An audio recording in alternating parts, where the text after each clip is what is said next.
Hello and welcome back to the next One Piece review and discussion. We are finally back with the finale of Brook's backstory, and my goodness, does it go nuts! So we got to get into this. Without further ado, chapter 1186. Want more. And the cover story is a request of a child Loki doodling away and is trying to covertly draw Ida, the mum he wishes he had.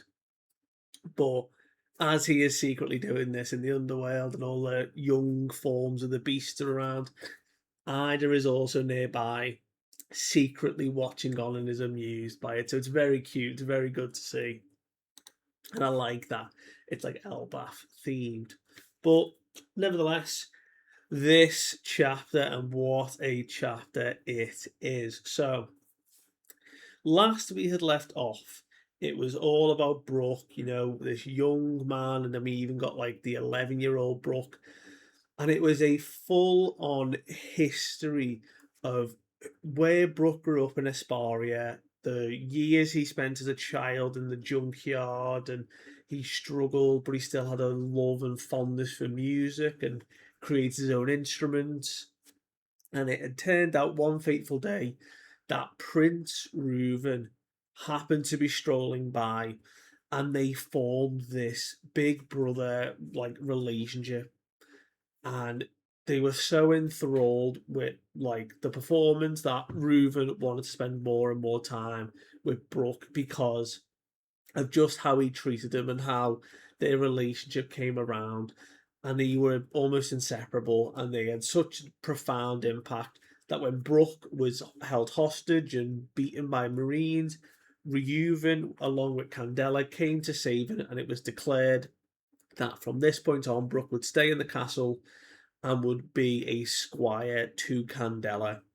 So we had a bit of a montage of, Brook, very independent, very outgoing, learning the ways that Candela was teaching him, of manners, of respect, where strength really comes from.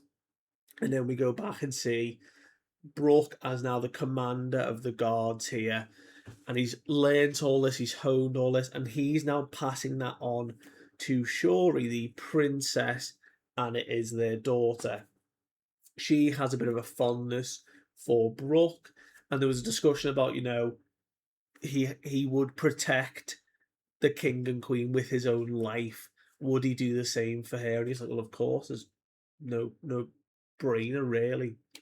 And we see a lot of their relationship develop over like a page or so, and like the years that they spent. Brooke has been with Shuri since she was a baby, so like he has really watched her grow up. She's like 15 at this point, and during one of the training parts, Brooke highlights that Shuri is now really keeping Brooke on his toes, and that it's almost like she can see the future. We'll come back to that part. But the story carries on, and it is around a year or so after that part of the story when a mist and smog envelops Asparia, and music as it was is destroyed. All the instruments are ruined, rusted, broken, and everyone develops this coughing fever. It attacks the lungs. No one can now sing, no one can play music. It gripped the nation, and it rattled everyone because Candela passed away. And the kingdom did recover, the fog cleared and things went back to slightly the way they were, but it was never quite the same because Candela had such an impact among the people, and especially Brooke, that it was really hard to take on.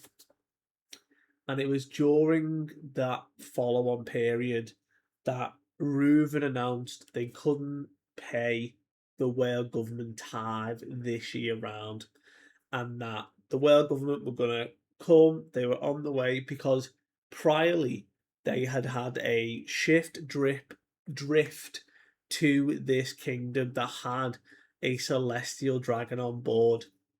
and it had come to this far out island where it had, came to just land. And this is probably at that point where then the time needed to be paid and stuff. But they couldn't pay it this time round.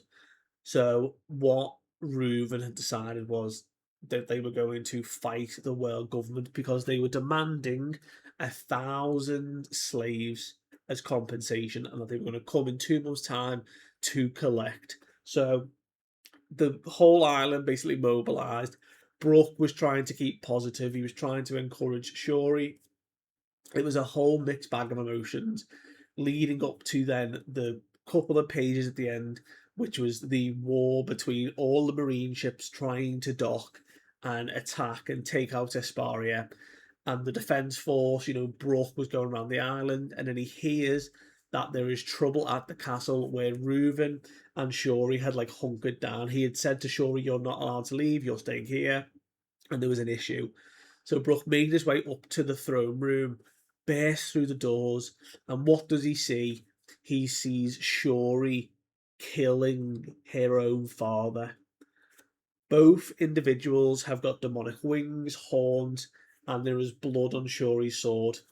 And there are two other figures in the room, a giant flaming like bird and a dude who looks quite huge and like sort of bulky but like really slender, sort of crouched down on like some stairs watching this all play out. So we pick up chaos on the island. Everyone is trying to fight back against the Marines, but it looks like the fight for independence isn't going their way. It really looks to be getting one sided now at this point. And Brook is just rocked. Not in the good way, not like Brook has been before. He is like shaking to the core with what he is looking at in front of him. And the other three individuals that are still alive in this room are watching on and seeing what Brook is going to do in response. So he rushes in, he grabs a hold of Ryuan, and he's just like screaming, "Big bro!" He's like, "Come on, the king is in critical condition. He needs to hang on. He needs to wake up. We need to get a medic quickly." And we see the giant flaming bird form from the extended shadow. The form of Eam appears above. So, like where the bird's beak is, the top part of like the feathers of the flame become the Eam shadow that we know. So this is Eam watching on now at this stage. So all those years ago, Brook was one of the first, or if not the first, Straw Hat at least, to have a moment of interaction or was in the same room as Eam. And he obviously is not aware of this, but we can see this is where the demonification has come from because Eam is at least here present. So he's screaming at Reuven. He wants his big bro to hang on to survive. And he's flashing back through all those memories in the junkyard, when he first called him Big Brother. And he's like, "We need a damn medic. Like, he can't die." And then all of a sudden, we hear a voice. And Shuri speaks directly to Brook. And it's like this sudden intrusion. "Brook, you know he's dead, right? It's over for him." And Brook is like bawling his eyes out at this point, and he draws his blade, points it at the dude who is crouched next to the throne, like on the steps up, and is like, "What have you done to Shuri? I've known her since she was a child. She is incapable of doing something like this. There is nothing I don't know about the princess." And she's like, "Well, Brook, did you actually know that I'm a celestial dragon?" And Brook is like stunned, like, "What?" And she's like, "Yeah, this guy is not my father at all. Did you ever think to question that?" And this is where, like, we kind of saw this coming because of how she's obviously ended up, and we heard the story prior where she had left with celestial dragons for some reason. This makes it clearer. Gunko is a celestial dragon here, and Brook is like, "You can't, like, argue this. You are Reuven's daughter, like, there's no question about it. It's a fact. And she's like, can you prove it? Can you actually prove that that man, this guy, bleeding out on the floor, already dead, is my father? And he's like, well, it doesn't matter. It's irrelevant because there's a bond between parents and child, and the bond you two had. And she's like, look, it really doesn't matter. Like, it kind of changes things because actually I could have been raised as a celestial dragon, but these past 16 years, I've actually just been a waste. I've been out here, out in the middle of nowhere, and it actually makes me quite angry. And that demand for 1,000 slaves, it actually wasn't true. It was just because this guy didn't want to hand me over. So this is where I think Candela has a more impactful moment now of what happened around her death. And whether we get more of this when Shuri snaps back out of it in present day, because I think that's where we're building, where we know Shuri is still in there, is not being controlled, at least once Eames' control does break, she's back to her normal self. I think she deeply respects Brook and loves him as well as Reuven.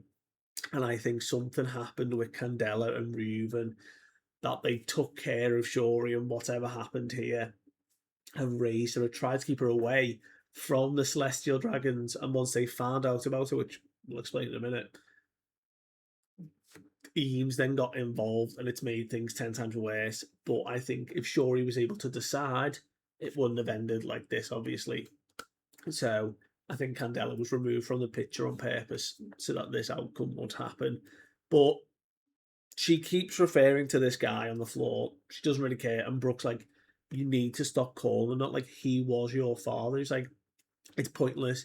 He doomed all his people just for the sake of trying to keep me like held here. Like, it doesn't really matter now. Not my responsibility. The war's over. It's no longer my concern. I'm leaving. And he's like, this place will now become a lawless land from what you've done. And then the dude speaks up, interjects Brooks' like panicked voice here, and it's like, oh, I remember you now. You're that kid with the fro. You were among Candela's like sort of attendants. You were a squire, of course. You weren't allowed to come near me. And as he lifts his eyes up over the hat we've seen him in, we get Knight of God, Saint Mamea grow. So obviously we know Shuri is part of the Mamea family. We've seen it in backstories, like flashbacks of like God Valley and other stuff revealed that she is part of the Mamea family. This dude, very likely to be her father, because as he lifts his face up, he has mismatched coloured eyes. And that's the first thing Brooke sees. He freaks out, falls to the floor. It's like, those eyes, like, it can't be. And he's like, yeah, we wouldn't actually normally come out all the way to this backwater country to just retrieve a single brat. Wouldn't happen. However, this kid possesses those mismatched eyes, a very, very rare trait, truly, because of what they are capable of awakening. So the Great One desired her. He says he hasn't been able to awaken this power, but she might be able to. And I think this is referring to what Brooke was saying in the chapter before of how Shuri can somehow perceive into the future almost. This could go beyond the level of observation hacky. So think about the three-eyed clan. They developed that third eye, and like Pudding and like we saw at Whole Cake, they're able to read the poneglyphs. That's a whole trait of their eye. The the mismatched eyes that we have here, they have a stronger level of awareness than even observation hacky can reach, of being able to perceive even further into the future. We've seen how strong observation is through Shanks, Luffy, Usopp is now developing it properly, like the real high levels of observation. These eyes are clearly a step above if Eam is even desiring them. So he's not been able to awaken. She's got the chance to. And as he's spieling this, he's just smoking away, talking. Over his shoulder, the flames still like spitting up. Eve's like, "Thou has said too much, grow." And he's like, "Forgive me, great one." Hey, Shori. Doesn't say anything further. And we see Shori draws the blade and begins to step towards Brook. Completely panicked now. He can't believe what he's seeing in front. He even says, like, this angel that you always wear growing up, you know, I changed your diapers. I, know everything about you, princess. And she's like, you're trying to patronize me, you know, all these tears are pathetic. I'm going to go to the Holy Land. I don't need you anymore. This is it. And she pulls back, blade whipping, and Brooke sees the little child of Shori, sees the young man of Reuven, and is like, couldn't even protect him. The man who saved my life. And as he does, Brooke drops his sword, and Shori pierces through Brooke's skull. Sword and like through the throw, devastating attack. And all he can think about is that song, that of the dead, you'll find only bones that get left behind. Blade, Brooke falls down. They walk away. We find out that obviously this is where Shuri's going to leave now. Still in demonification. So it looks like Eam has really kind of got their claws into Shuri because they desire the eyes that she has, or what they can at least awaken to. So I think a lot of what we've seen of Shuri, even in like flashbacks, is like a real control that Eam has over them to develop Shuri into what we've seen, well, Gunko be now.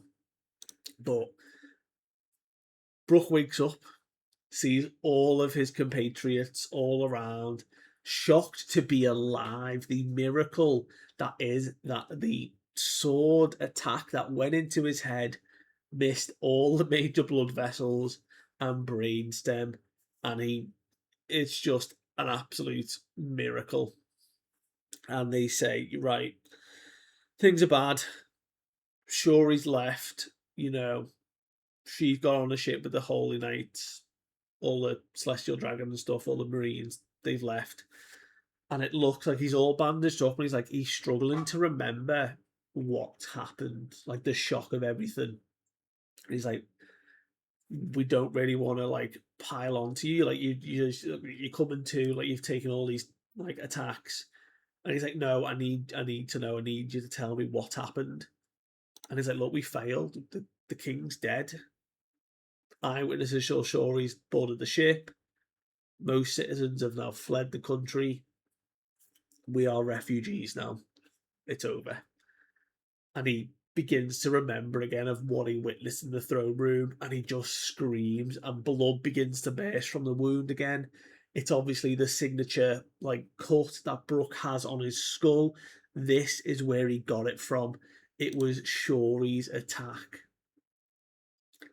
And as the blood's still bursting, we go back to present day Elbaf. The Brook backstory's done. We are back in the moment. He's holding that scar.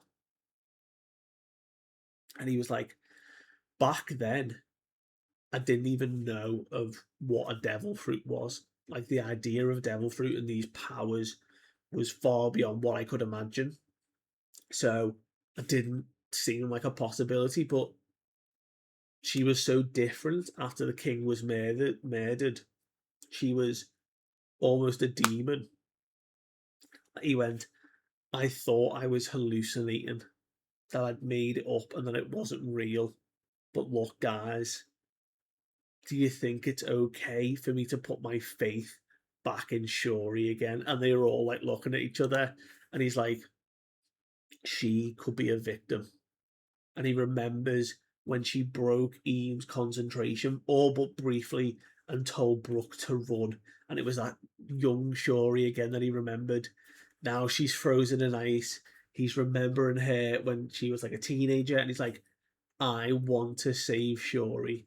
And it is a beautiful moment of just how much he depends on his friend, where he like puts his head to the ground and he begs everyone. He's like, everyone, please lend me your strength, because he wants to save her.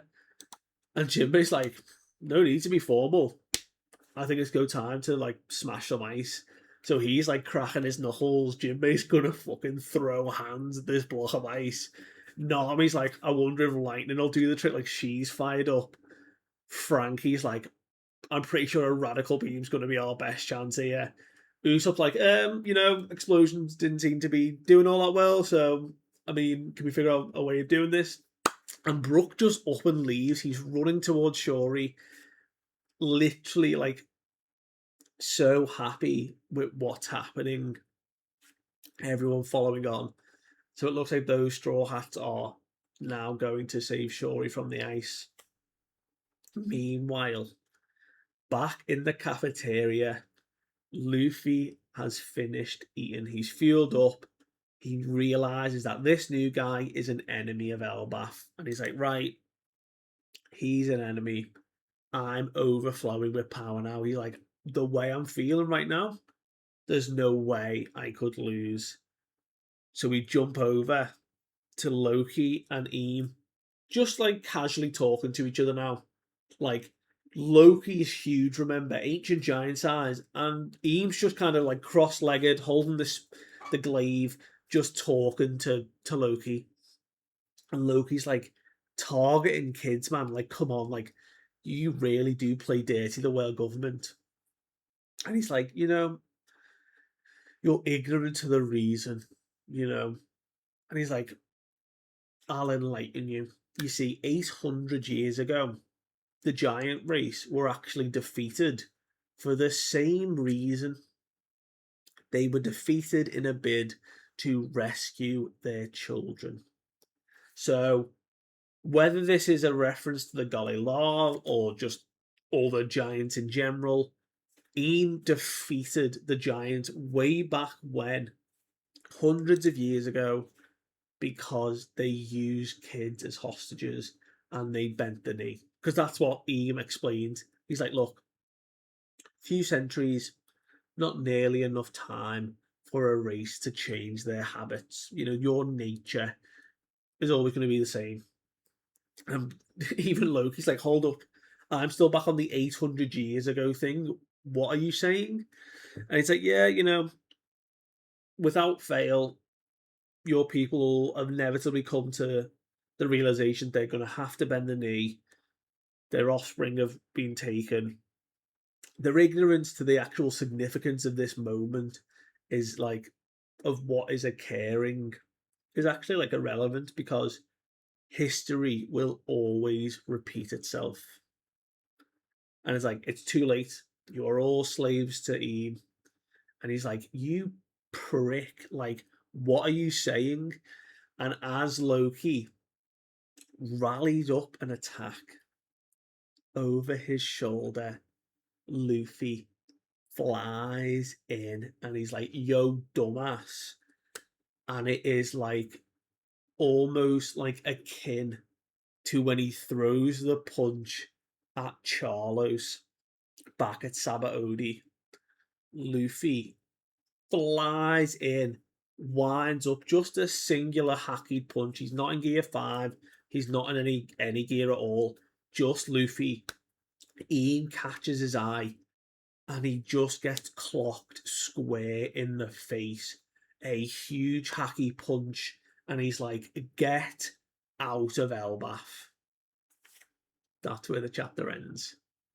Luffy throwing the first punch at Ian. No questions, no discussion, straight hands. No break next week. We are going to get Luffy hopefully now in full action against Ian, and the craziness that it'll ensue. Cannot wait to see, but I'm loving the little reference here. But Thank you so much for watching. Do appreciate it. Let me know what you thought of the chapter, and I'll see you guys next time. Bye.